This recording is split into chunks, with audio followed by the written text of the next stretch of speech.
홍길동전. 자, 홍길동은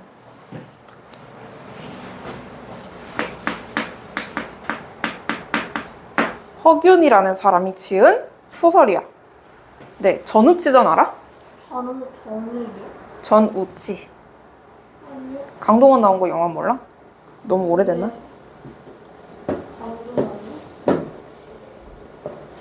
설마 강동원도 모르는 거 아니지? 순간 너무 세대 차이 심하게 났나? 순간 고민했잖아. 허균이란 사람이 지은 그 소설인데 우리나라 최초의 그 소설이라고 봐도 되고, 한글 소설. 되게 유명한 소설이지. 자, 어디 동사무소나 이런 데 가면 예를 들어서 만약에 여권을 신청한다. 그러면은 예를 드는 거기에 언제나 이름 홍길동 이렇게 되어 있어. 그치? 이럴 정도로 굉장히 우리나라 모든 사람들에게 익숙한 그런 주인공이라고 보면 돼. 자, 그러면은 왜 홍길동이 우리에게 익숙하고 왜 이렇게 사람들이 이렇게 홍길동 하는지 봅시다. 자, 홍길동은 맨 처음에 태어났어. 태어났는데 엄마가 조선시대는 일단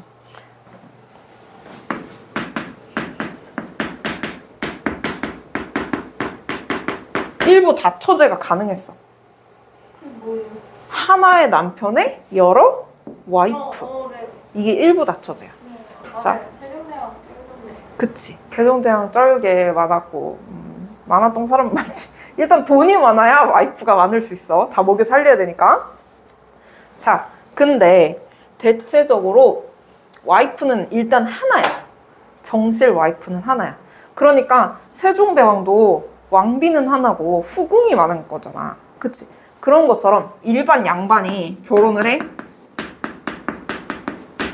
다른 양반하고 결혼을 하겠지. 이렇게 결혼을 해. 그러면은 아이를 낳을 거 아니야. 그치? 근데 그 양반이 만약에 다른 계급에 제일 흔한 게 집에서 일하는 종, 그치? 하인, 하녀랑 하녀를 첩으로 들였어, 만약에. 아니면 기생을 첩으로 들였어. 뭐 이런 식으로 그 사람들은 양반이 아니잖아? 그러면은 첩이 돼. 첩을 들였는데 여기서도 아들을 낳았어.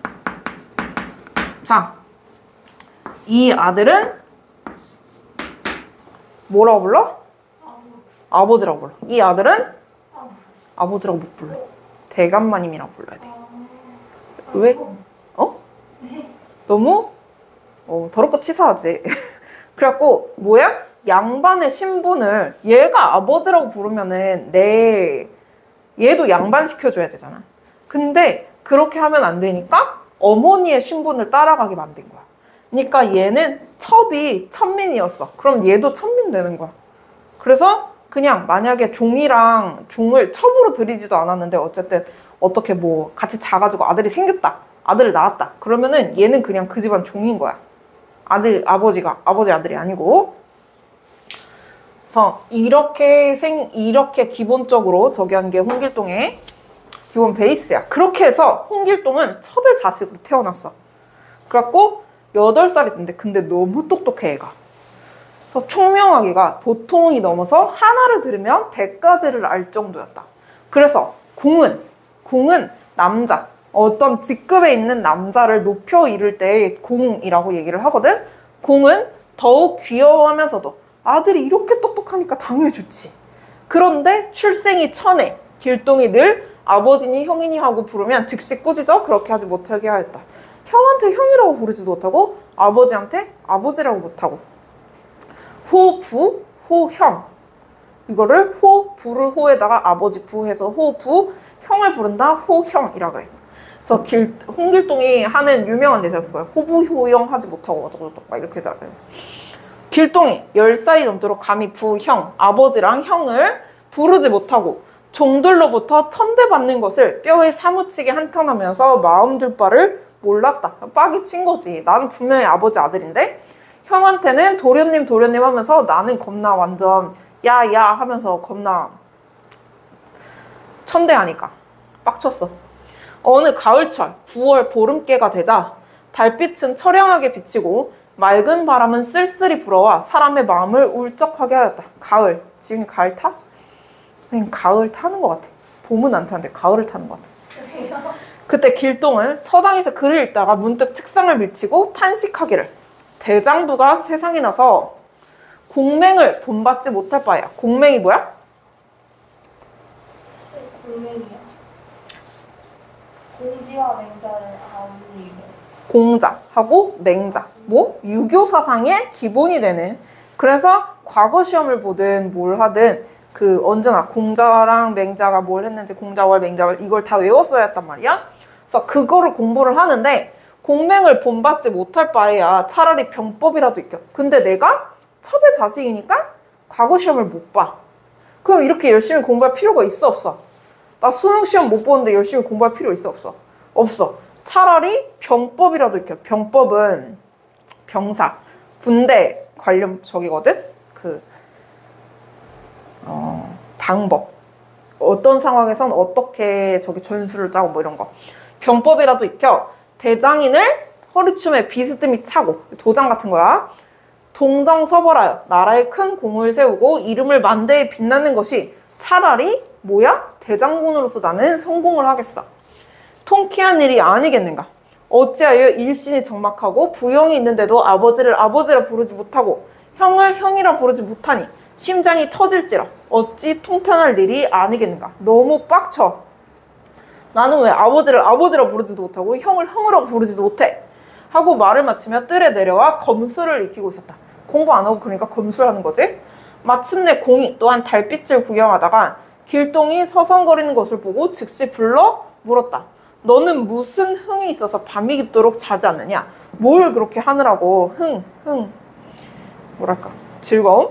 뭐 하느라고 밤이 이렇게 깊었는데 잠을 안 자? 해. 길동은 공경하는 자세. 그러니까 되게 뭐랄까 조신하게? 조신하게.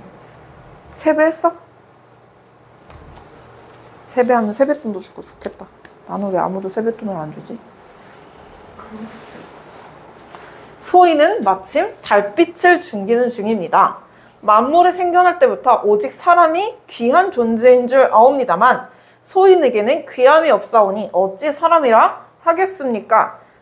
되게 뭐랄까 반항적이지.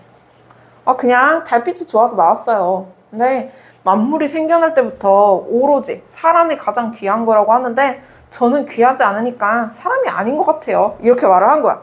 아버지가 그 말의 뜻은 짐작은 했지만 일부러 책망하는 채 하며 근데 일부러 뭐라고 해?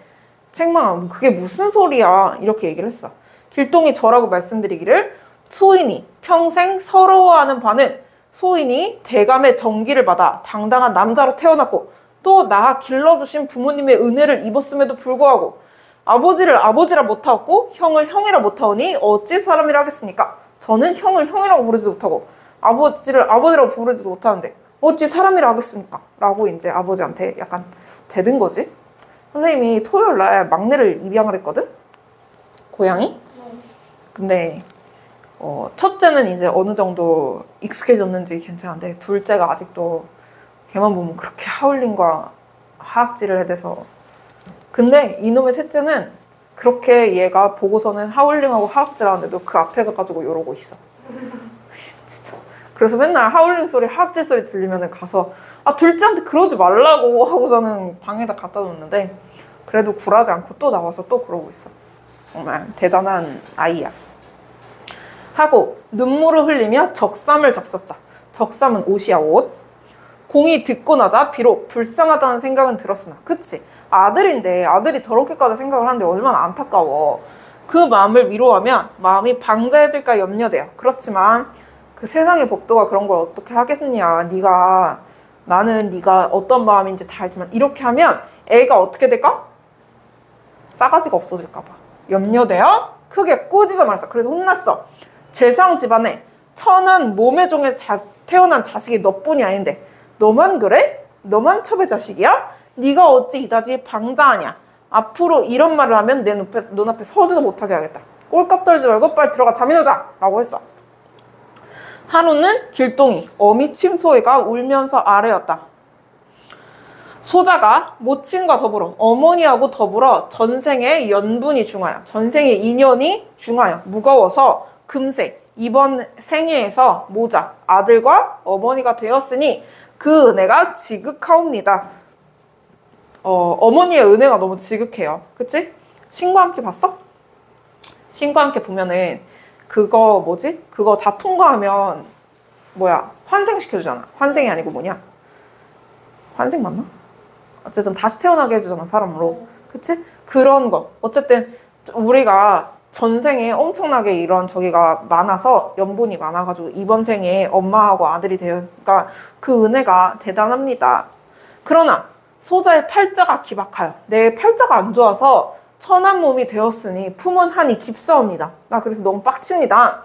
장부가 세상에 살면서 남의 천대를 받음이 불가한지라 저 같은 남자가 태어나가지고 이렇게 남자로 한 몸으로 태어나가지고 이렇게 사람들의 천대를 받고 살 수가 없어요. 소자는 자연히 서름을 억제하지 못하여 모친 슬하를 떠나려 하오니 어머니의 슬하 밑을 떠나려 하오니 독립하겠습니다.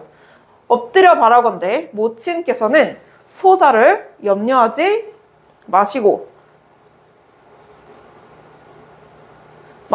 귀체 귀한 몸을 잘 돌보십시오. 어미가 듣고 크게 놀라 말했다. 재산가의 천한 태생이 너뿐이 아닌데 어찌 마음을 좁게 먹어 어미 간장을 태우느냐. 간장은 이제 장기를 태우느냐. 속썩여 왜. 근데 결국에는 나가서 뭘 배웠어? 도수를 배웠어. 도수를 배우고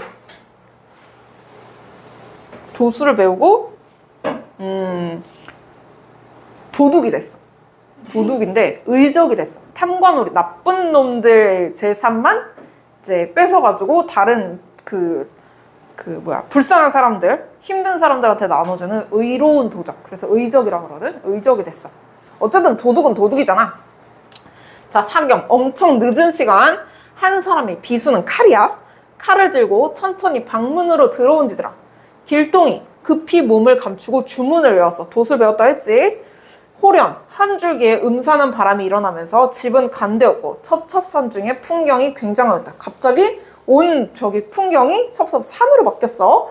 크게 놀란 특제라는 사람이 한 사람인 거지 지금.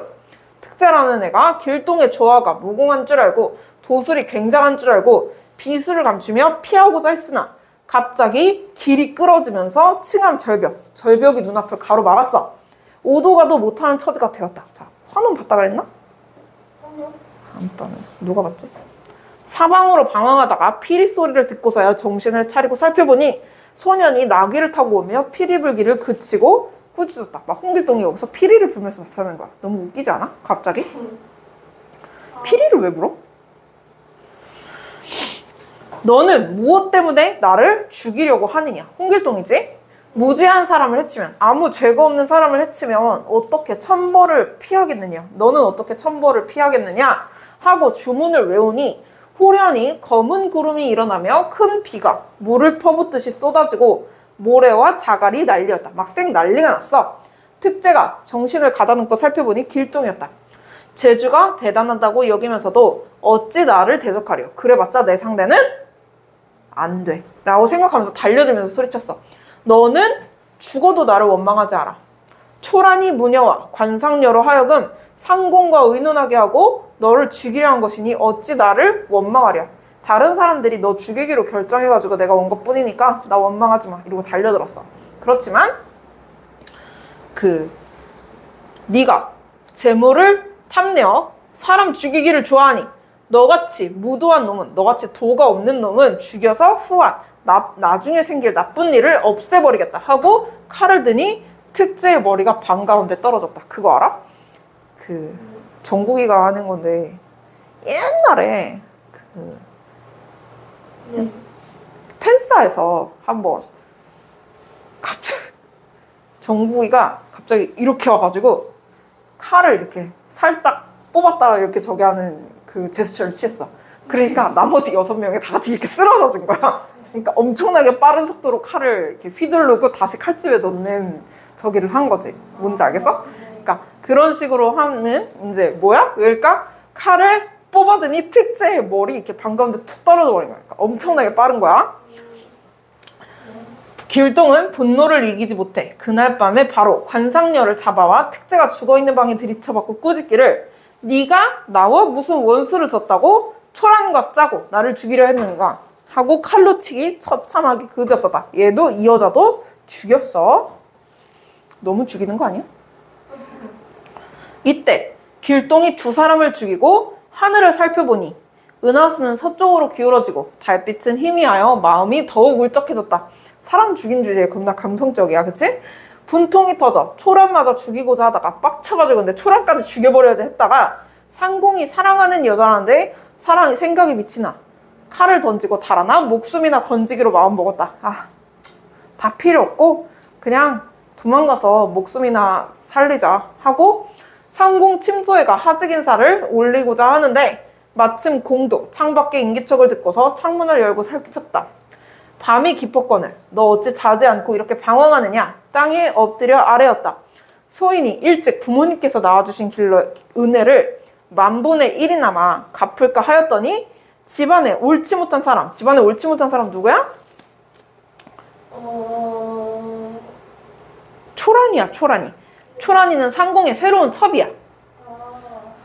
상공께 참소하고 수인을 죽이고자 하기에 저를 모함하고 저를 죽이고자 하기에 겨우 목숨은 건졌으나 상공을 모실 길이 없기로 오늘 상공께 하직을 고하옵니다. 저는 더 이상 상공을 모시고 살 수가 없습니다. 그래서 저는 떠나려 합니다.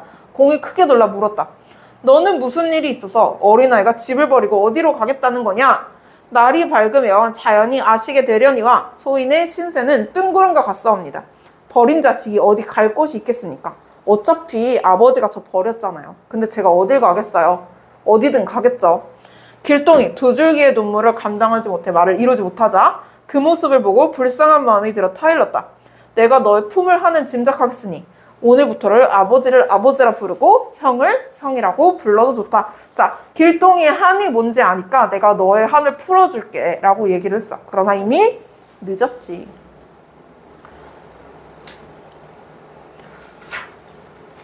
자, 그리고 나서 결국에는 도망가고 뭐 이렇게 하고 여러 가지 일이 있었어. 자, 근데 홍판서가, 그러니까 길동이 아버지가 모함을 받아가지고 끌려왔어. 임금님 앞에. 갖고 제가 여기에 그 모함을 받은 게 아니고 홍길동이 아버지라 끌려왔어. 의적 어쨌든 도둑이잖아. 제가 여기에 이른 것은 부형을 위태로움으로부터 구하기 위한 것이니 어찌 다른 말이 있겠습니까? 대감께서 당초에 천한 길동을 위하여 아버지를 아버지라 부르게 하고 형을 형이라 부르게 하셨던데 어찌 여기에 이를 얻겠습니까? 지나간 일은 말해봐야 쓸데없거니와 이제 소재를 묶어 서울로 올려보내십시오. 하고는 다시 말이 없었다. 감사는 이 말을 듣고 한편 슬퍼하면서 고문을 쓰고는 길동의 목에 칼을 채우고 발에 착고를 채워 재운 후송용 수레에 채웠다. 자, 이게 뭔 말이야? 제가 이 꼴이 된 것은, 지금 도둑이 된 것은 아버지가 애초에 나를 아들로 인정하고 아버지라 부르게 해주고 형을 형이라 부르게 해줬으면 어떻게 이 꼴까지 됐겠습니까? 근데 그렇게 안 했으니까 이렇게 됐지만 뭐 지나간 일은 뭐 어쩌겠습니까? 근데 우리 아버지 풀어주시고 차라리 저를 잡아가십시오 한 거야. 그래서 이 말을 듣고 슬퍼하면서 공문을 쓰고는 목에 칼을 채우고, 칼 뭔지 알아? 그 나무라 돼가지고 이렇게 목에다가 채우는, 이렇게 길게 돼가지고 사람 수갑 같은 거야, 목에다 채우는. 발에 착고를 채워 호송용 수레에 태웠다. 건장한 장교 10여 명을 뽑아 호송하게 한 뒤 주야로 갑절에 길을 가도록 시켜 올려보냈다. 가급 백성들은 길동의 재주를 들었는지라 잡아온다는 소문을 듣고 길에 모여 구경을 하였다. 근데 사람들 다들 홍길동 소문은 들었단 말이야. 그래갖고 막 구경을 하러 나왔어. 이때 팔도에서 다 길동을 잡아 올리니. 근데 이게 뭔 말이야? 홍길동이 분신술을 써서 조선 팔도에서 홍길동을 각각 다 홍길동이 팔도에서 다 잡아서 올린다는 공문이 올라온 거야. 그러니까 홍길동을 8명을 잡은 거지 지금.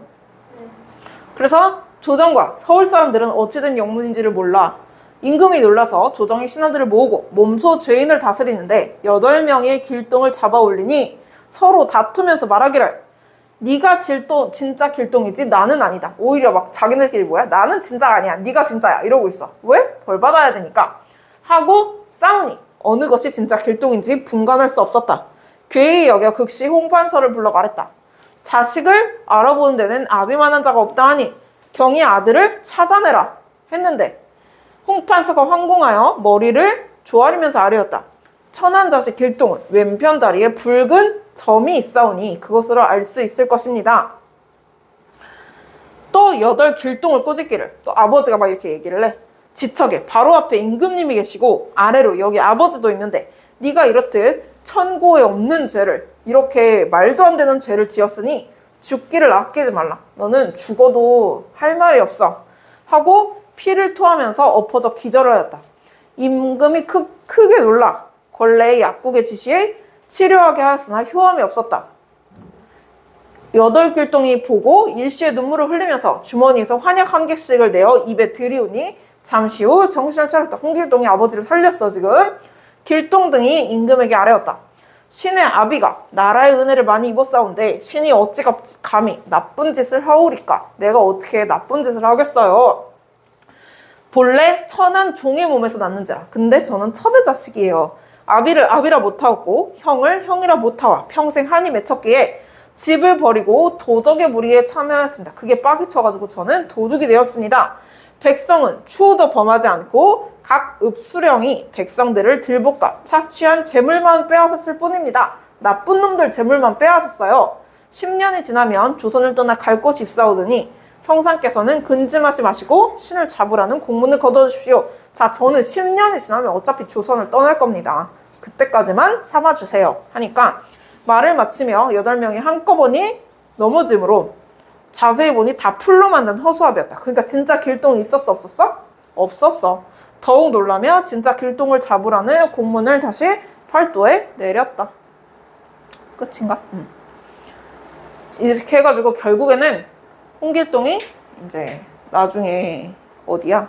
신선이 되는 약간 이런 저기가 되고 뭐 율도국이라는 국가를 건설을 해가지고 거기 가서 살고 뭐 이런 얘기가 있거든? 그러니까 그 풀 스토리는 좀 기니까 나중에 저희 읽어보도록 하고 문제를 풀어보십시오. 그래.